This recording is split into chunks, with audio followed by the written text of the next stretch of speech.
Hola, bienvenidos y bienvenidas a este microprograma Sin Prejuicio, elaborado conjuntamente entre la Oficina de Ética y Bienestar, la Oficina de Comunicaciones de la Facultad de Derecho de la Universidad Católica y Enfoque Derecho, portal de la Asociación de Estudiantes de TEMIS, también de nuestra facultad.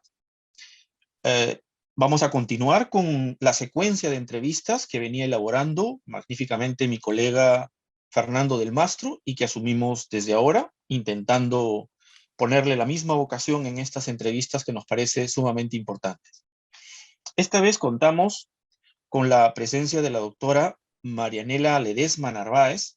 Ya creo que la conocen suficientemente, no es necesario mucha presentación, sin embargo, magistrada del Tribunal Constitucional, en ese sentido la segunda mujer en integrar esta magistratura y la primera en ser su presidenta actualmente, un hito histórico que marcará evidentemente la historia del Tribunal Constitucional en el Perú. Bienvenida, María Elena, en este programa. Nos honras con tu presencia. Muchísimas gracias por tenerte aquí.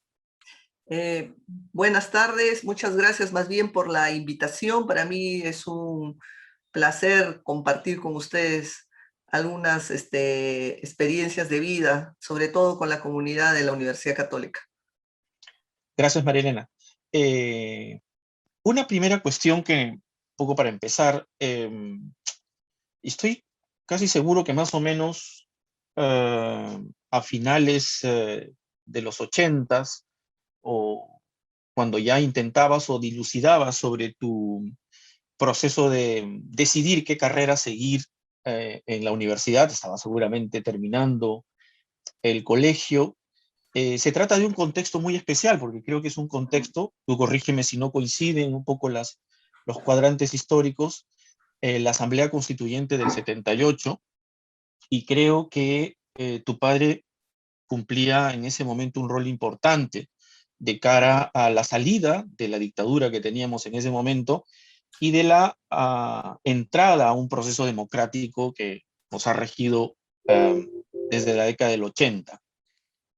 Desde esa perspectiva, mi pregunta era, ¿qué rol o de alguna manera si influyó la figura de tu padre y de tu madre también en esta vocación por, sobre todo saliendo del colegio, por decidir o por qué decidir por el derecho? No sé si allí hay algún grado de influencia de tu padre, a quien, digamos, mi padre también conoce, o conoció, y que es una figura muy importante en la vida política del país. Cuéntanos un poco de ese paso para decidir por tu opción, por el derecho. Bueno, primero tendría que decir que el derecho fue para mí un tema de casualidad llegar a estudiar derecho, porque yo estaba orientada a estudiar medicina y en relación, y para eso me estaba preparando en una academia preuniversitaria para postular a San Marcos a medicina, pero también la figura de mi padre en estas épocas han sido de bastante ausencia, porque el tiempo que tú marcas, mi padre estaba desterrado, deportado, el Plan Mm, Cóndor mm. había salido por Jujuy y estaba pues expatriado concretamente estaba en España, y es ahí donde recién regresa al Perú a raíz de la Asamblea Constituyente y se retoma nuevamente la actividad política, ¿no? Pero todos los años del gobierno militar han sido años sin la presencia de un padre, porque sencillamente pues estaba en todos los penales del Perú, ¿no? Donde algunas veces lo hemos visitado, pero aclarando que es por sus ideas políticas, más no por cuestiones de otro tipo de delitos, ¿no? Entonces, yo diría que la acción social ha sido más el gran motivo para que yo decida una carrera. Yo pensaba estudiar medicina con un objetivo más de ayudar a la gente necesitada, ¿no? Porque siempre, bueno, uno adolescente miraba pues ese quiebre entre los que tenían y no podían, ¿no? Entonces decía, yo voy a estudiar médico para ayudar. Pero bueno, al final terminé estudiando Derecho, que está vinculado a la medicina, son labores de servicio, bastante humanitarias, de ¿Y ayuda, ¿no? hay algo que, de medicina a derecho, hay algo que hizo ese giro, ese cambio? Mira, yo vivía en Trujillo, mi padre va a la casa y le encarga a su secretario que me inscriba en la universidad para postular. y era el Chino Lara, su secretario, pero nunca le dijo a qué programa ni a nada. Entonces Lara, cuando me inscribe para postular a San Marcos, dijo, bueno, ¿qué será? Bueno, será igual abogada, igual que su padre, y mi mamá también es abogada, ¿no? Entonces Ya. dije, será igual que sus padres, y me inscribió en el programa de Derecho. Y luego me llamó para decirme, tienes que venir porque el domingo es el examen, viajé, di el examen, ingresé, pero ingresé a un programa de Derecho. Entonces ahí fue mi primer problema que afrontaba existencialmente. Decía, ¿qué es el derecho? Tenía 17 años cuando ingresé a San Marcos y luego, bueno, casi un año me dediqué a hacer actividad política de vida universitaria, pero ya a los 18 años yo dije, bueno, tengo que decidir qué es esto del derecho. Y voy a encontrar el sentido, ¿dónde? En el Poder Judicial, en el Palacio de Justicia, y es donde a partir de los 18 años voy, toco las puertas para ser practicante, para entender esto, y me quedé ahí hasta el año 2014, Es, que dejé el Poder Judicial. eso es lo que te quería preguntar también. Estamos hablando de la Universidad Mayor de San Marcos, ¿no es cierto? Sí, exacto. Ya en San Marcos, digamos, así de joven, y súbitamente encontrándote en el derecho, como parece, efectivamente, es bien interesante esa entrada en el derecho, ¿no? Eh, descubrir lo que es el derecho, yo te iba a preguntar cómo es que, si le vas encontrando gusto a algunos cursos, algún profesor, digamos, va generando como el gusto por el derecho en sí, como para que, digamos, persistas en mantenerte en el derecho, pero también en esto último que acabas de decir, es decir, de frente o directamente ir al Poder Judicial a practicar, me imagino, claro, Sí. como practicante. Es decir, dado que es súbito tu entrada, un poquito súbita, tu entrada a la Facultad de Derecho, a la Universidad de San Marcos, ¿cómo ocurre este ya verdadero gusto o digamos cierta satisfacción por lo jurídico, digamos, ¿no? Y a la par, ese ir de frente a un servicio que es un servicio público, ¿no? Al Poder Judicial. Sí. Bueno, siempre he dicho que yo tengo dos alma mater en mi formación jurídica. Uno es San Marcos y otro el Poder Judicial.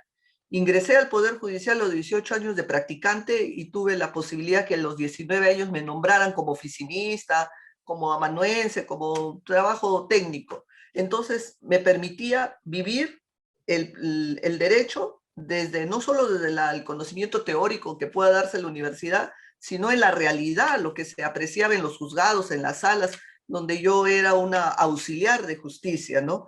Entonces ahí he ido formándome y encontrando la razón de ser del derecho. Mm. Siempre me pregunto, no sé si algún día lo habré encontrado o no, pero he intentado encontrarlo en los pasadizos y en los casos y en la vida judicial, ¿no? Y para mí ha sido la gran motivación, ¿no? De mantenerme entendiendo el sentido del derecho a través de los casos, de los conflictos, de las necesidades de las personas que buscaban por lo menos una solución en justicia, ¿no? Entonces, esa ha sido más o menos la experiencia que esa dupla que me ha permitido San Marcos y el Poder Mm. Judicial construir en mí, por lo menos un gusto por el derecho.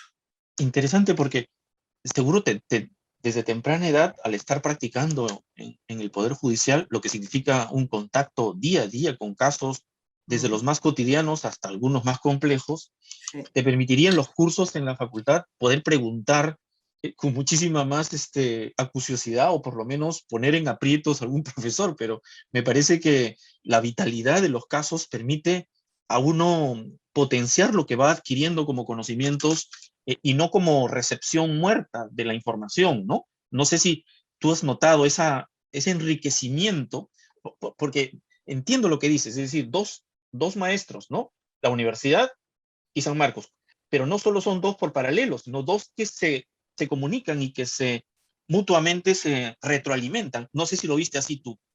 Sí, yo lo he visto y para mí el Poder Judicial es un gran escenario para promover investigaciones jurídicas. Tienes grandes posibilidades. Mira, ve, y toda la literatura a veces que he podido construir, los libros que he podido escribir, que ha sido producto más de la experiencia, de lo que día a día yo aplicaba al caso, cómo se interpretaba la norma, y luego vino una editorial que le gustó todos los apuntes y lo terminó convirtiendo en libros, ¿no? Que al final terminaban la mirada del qué hacer del día a día a través de los juzgados, ¿no? Que es muy distinto a la mirada del debe ser, del aspiracional que se construye en las aulas o el conocimiento universitario, ¿no? Mm. Ujú, Este espíritu, Marianela, digamos, de preocupación social, noto que está desde la entrada, evidentemente, a la universidad y seguro desde antes, ¿no? Y ujú, por eso tenía una pregunta que creo que ya no tiene sentido. La pregunta de, pensaba que más o menos al final de la carrera, los últimos ciclos de la carrera de Derecho, empezabas a dilucidar tu inclinación por la función pública, pero creo que esto ya estaba marcado desde antes. mm, Por lo que noto entonces que digamos, la carrera privada, ocupar alguna función privada, digamos, no estaba en tu, digamos, en tu parte de tu perfil vocacional. ujú, Entonces, la decisión, porque para nuestros televidentes, Marianela no solo estuvo en el Poder Judicial como practicante, como dices, luego ocupó eh, una plaza como jueza de paz letrado, un tiempo determinado, luego como jueza de primera instancia, y de ahí dio el salto, evidentemente, al Tribunal Constitucional. Como vemos, es toda una vida, digamos, en funciones públicas. ujú. No te imaginas tú en la función privada, en el mundo privado, ¿por qué, digamos, cómo has vivido el ejercicio de la función pública? Eh, Sé que es difícil comparar con la vida en la función privada, pero digamos, qué, qué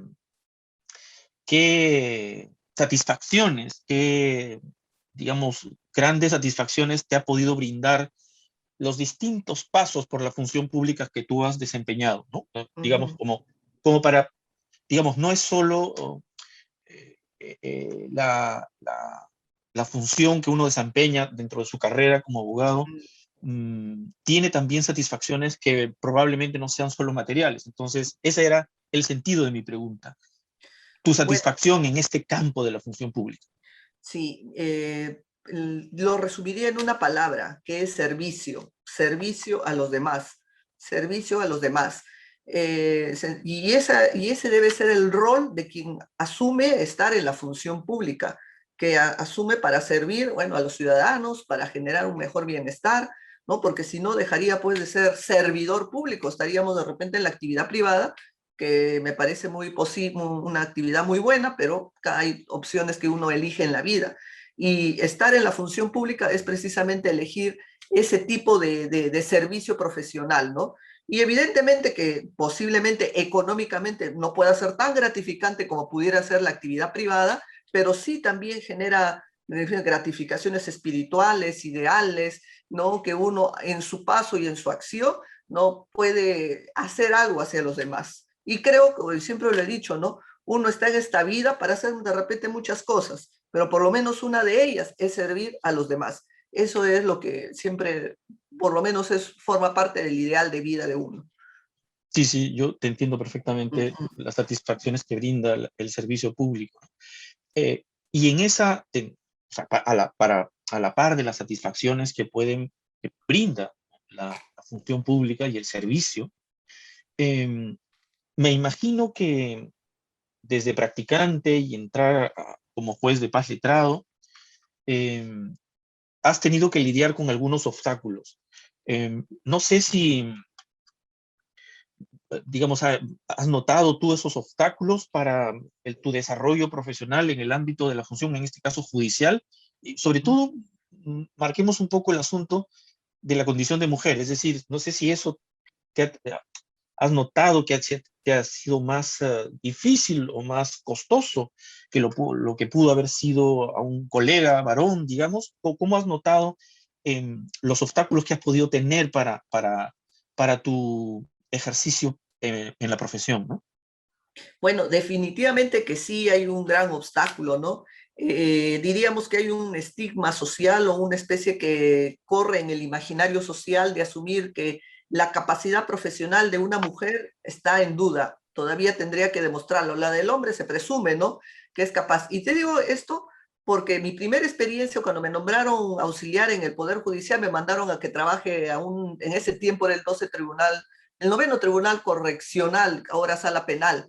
Entonces Mm. sale la relatora a recibirme, le digo que yo estoy nombrada y me vengo acá a laborar, porque así me han mandado, y lo primero que dicen, no, no, no, no, acá yo no recibo mujeres, ¿no? Yo no recibo mujeres, yo trabajo con hombres.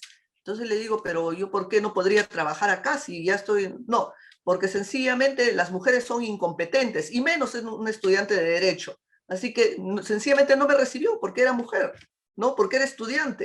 Entonces yo le dije, pero déme la oportunidad de Ah, demostrarle que lo que usted piensa no es así, sin ninguna oportunidad. No acepto yo una mujer contra otra mujer. ¿Eso qué viene a decir, no? ah, Que hay un estereotipo de asumir que una mujer pues no está tan preparada, tan mm, capacitada, pues no tiene todas las, de repente, cualidades profesionales que sí lo podría tener un varón. Y esa es una primera idea que digo que es una especie de estigma social, lamentablemente, que se asocia a la calidad, al tema profesionalismo con sexo o con...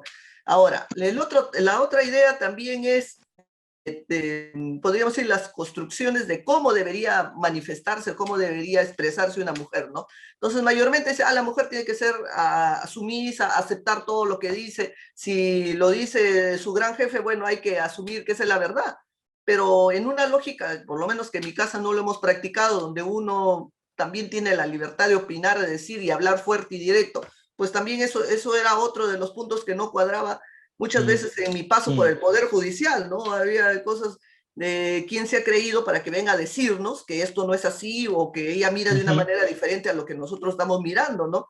Entonces ujú, también ese ha sido otro limitante, ¿no? Tener una mirada a veces tal vez contestataria ajá. de lo que decía o de lo que se sostenía en ese momento como statu quo en el Poder Judicial. Y dentro de esos problemas, entiendo esto último vinculado a a tener otro punto de vista, otra forma de enfocar el caso, o de organizar el despacho, o de mirar, en fin, la Uh -huh. estrategia. Pero también el Poder Judicial es un estamento que, digamos que siempre es, digamos, en las encuestas sobre percepción de la corrupción, tiene una, digamos, una preocupante percepción de corrupción. Sí. Conocemos tu integridad desde hace mucho tiempo, por supuesto, Marinela, pero ¿cómo has vivido ese entorno, el entorno, alguna experiencia, digamos, en el que la, el intento de corrupción ha querido coparte, tomar, digamos, de alguna manera?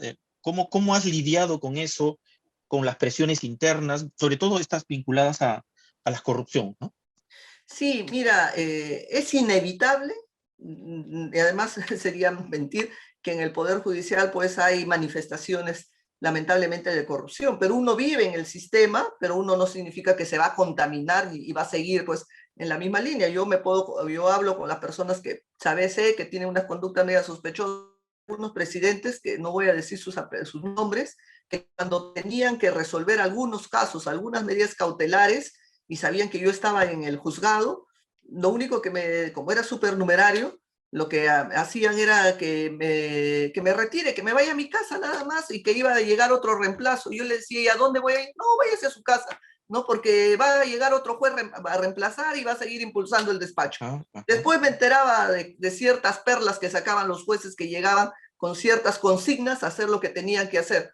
Bueno, por algo yo agradecía que por lo menos a mí nunca me hayan pedido que haga algo irregular, Mm, ¿no? Y segundo, aproveché el tiempo en escribir, en publicar, ¿no? Sobre la experiencia misma de la vida judicial, ¿no?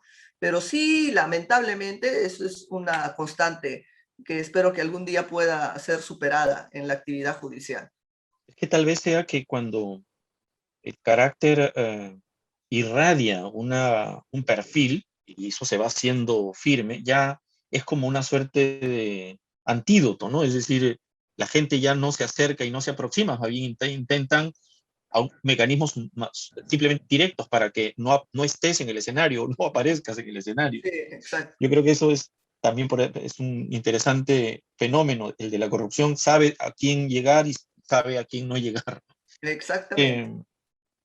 Eh, ya saliendo de este periodo, estamos hablando cuando eras jueza supernumeraria, me parece, en primera instancia.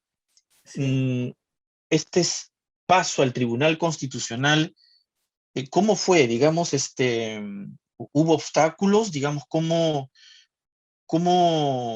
digamos, cómo crees tú que tu nombre, digamos, fue, digamos, tomando fuerza como para tu designación como magistrada del Tribunal Constitucional? Em, en el camino hubo algún problema, digamos, objeciones, o tuviste que esa parte por lo menos fue más o menos fluida, digamos, para tu designación como magistrada. Yo diría que fue bastante fluida e inesperada. Mira, Mm, alguna vez un psicoanalista conversaba conmigo y la trayectoria de vida que he tenido me decía que estaba marcada por un determinismo casual. ¿Por qué? Porque en mis planes no estaba ingresar a San Marcos a derecho y postulo la primera vez e ingreso.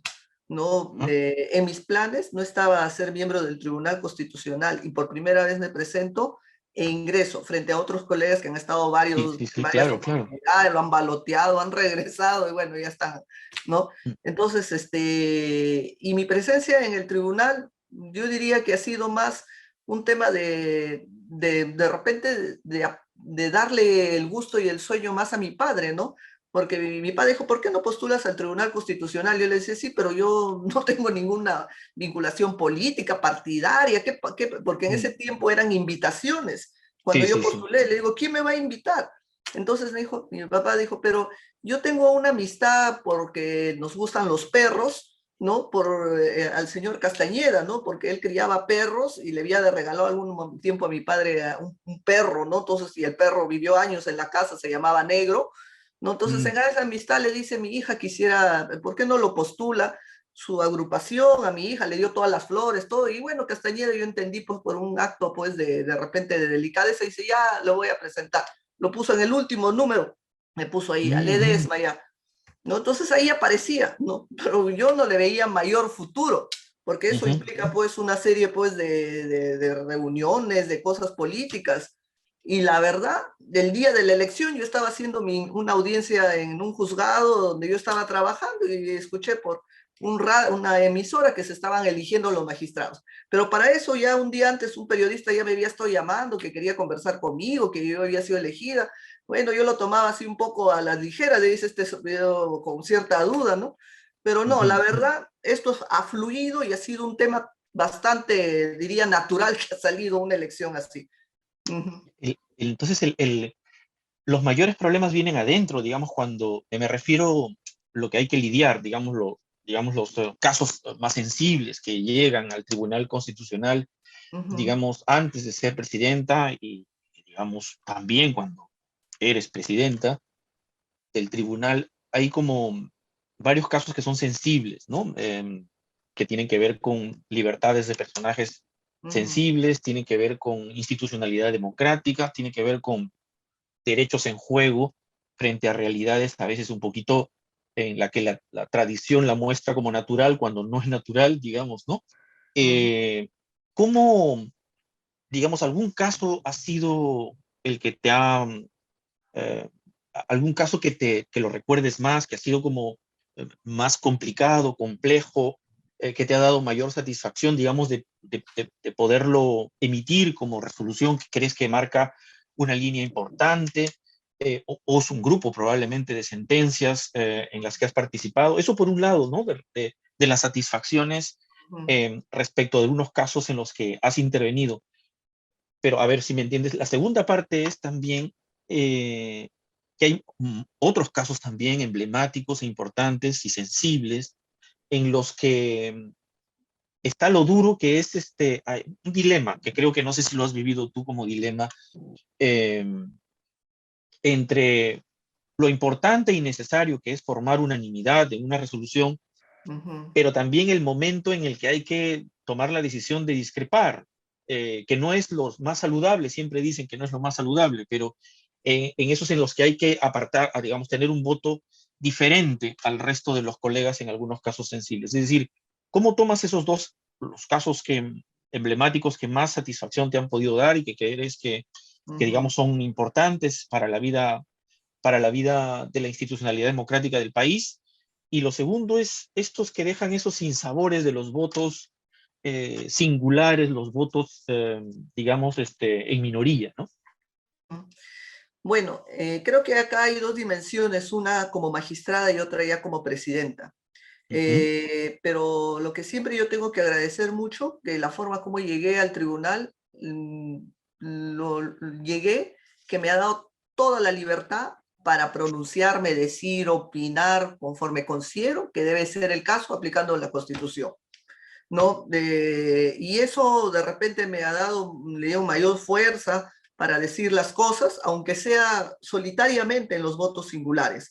Entonces, en la fase ya como magistrada, antes de ser presidenta, claro que lo ideal hubiera sido ganar los casos con las votaciones, pero muchas veces los votos, que es una suma de votos, se toma una posición, pero no necesariamente puede ser la posición la ideal o la que uno espera, ¿no? Entonces, al final, diría que los grandes casos han terminado conmigo como votos singulares, pero que en esos votos singulares por lo menos he visibilizado la otra ujú, historia no contada, o la otra historia ocultada, o la otra historia de ujú. repente no presentada, ¿no? Y así tenemos, por ejemplo, en el caso tributario, ¿no? Con el que Sí. empezamos, el caso de las universidades, ¿no? En el tema tributario, este tema de exoneraciones tributarias es un gran tema que hasta ahora debería volver a replantearse si debería seguir manteniéndose esa política de exoneraciones tributarias y mayores, por lo Ujú, menos, prudencia en dar este tipo de cosas. También hemos visto en los temas de los derechos individuales, ¿no? El matrimonio entre las ujú. personas del mismo sexo. Lamentablemente el caso Ugarteche no se ganó, pero Sí. se dejó un voto que por lo menos dirá algo a futuro cuando alguien decida retomar este caso. El derecho En a el la tema protesta, que está como en germen, ¿no? Como que quedó como en germen, ¿no? El derecho a la protesta. también, por ejemplo, eso fue una de mis ponencias, no ganó, pero por lo menos se dejó escrito desde una idea, aunque sea en minoría contraria, pero es una mirada diferente que algún día se revisará y de repente se Ujú. puede aceptar. El tema de los toros, el tema de los gallos, el tema Mm, cultural, ¿no? De cómo sí, nos conectamos con estas expresiones también se perdió, pero también se visibilizó, ¿no? Ese otro lado, entre comillas, llamado cultural. En los temas políticos, ¿no? En el tema de la vacancia, también se perdió y hasta ahora creo que no hay una explicación de qué se debe entender por la vacancia, ¿no? Entonces, hay temas en las que yo he sí. participado, en las que creo que mi máxima posibilidad es haber dejado escrito una mirada diferente en minoría, ¿no? Pero que, como yo siempre he dicho, el paso por el Tribunal Constitucional no es para el hoy, es para el mañana, es para el mañana, ¿no? Entonces, y siempre a veces en los votos y con los magistrados, cuando discutimos y todo, yo le digo, lo que lo que estamos diciendo hoy va a ser leído en futuras generaciones. Sí. Y lo que estamos diciendo hoy va a permitir abrir una nueva, de repente, nuevas miradas, nuevas vertientes, ¿no? He perdido, le decía, pero esto va a generar, va a quedar por lo menos huella para las futuras, ¿no? Entonces, siempre hemos tenido discusiones de ese tipo, pero Sí. y por último, mi presencia ya como presidenta. Como presidenta, en el lado jurisdiccional, ya la idea va cambiando, porque ya no eres tú y tu voto y tu idea, eres tú cómo articulas con diferentes criterios para al final sacar una posición en el tribunal. Y ese también ha sido, bueno, también otra forma de Este, conducir. esa es la línea que has impreso como presidenta, ¿no? La transparencia y, digamos, la decisión de resolver con oportunidad los casos sensibles, ¿no? Que creo que es eh, uno de los sellos que has impuesto en el ejercicio de tu presidencia. La transparencia es un tema bastante importante, como lo has mencionado, ¿no? Eso se está imponiendo, ¿no? Como veo también el tema del portal, de la información ya cada vez más completa que existe para poder acceder a los expedientes en giro, ¿no?